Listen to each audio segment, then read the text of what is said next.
যারা পরিবারের সদস্য সন্তানরা মরহুম এবং মরহুমার রুহের জন্য মাগফিরাত কামনা করেন এবং ঋণ থাকলে সেটার বিষয়ে কথা বলেন, দোয়া কামনা করেন। আর কোনো ব্যবহারে যদি কেউ কষ্ট পেয়ে থাকে জীবদ্দশায় সেই জন্য ক্ষমা প্রার্থনা করেন, এটাই নিয়ম। এখানে কোনো রাজনৈতিক বক্তব্য তো দেওয়া উচিতই না। তাছাড়া এই যাত্রা আমাদের সবাইকে যেতে হবে, এই মহাযাত্রায় আমাদের সবাইকে মৃত্যুবরণ করতে হবে, এটাই মহাসত্য। জন্মের পরে আমরা যেন সেই জন্য সবাই প্রস্তুত থাকি এবং সেভাবে আমাদের জীবনটা পরিচালনা করি। আমি মরহুমের আত্মার মাগফিরাত কামনা করি।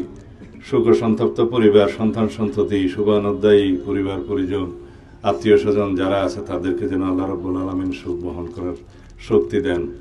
আমরা পরিবারের প্রতি সহানুভূতি প্রকাশ করছি এবং সবাইকে মতভেদের ঊর্ধ্বে উঠে আমরা যেন সবাই সামাজিকভাবে পারস্পরিক ভাই বন্ধু পড়োশী হিসেবে, নাগরিক হিসেবে বসবাস করতে পারি।